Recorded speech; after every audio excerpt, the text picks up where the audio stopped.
एक शहर में एक मोटा सा बंदर रहता था जो गर्मी से बहुत परेशान था।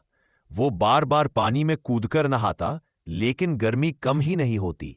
गुस्से में वो तोते के पास गया और उसकी पूंछ खींचकर बोला, कुछ कर, नहीं तो तुझे उड़ा दूंगा। तोता डर के मारे उड़कर जंगल गया और वहां एक जादुई खरबूजा का पौधा लगाया।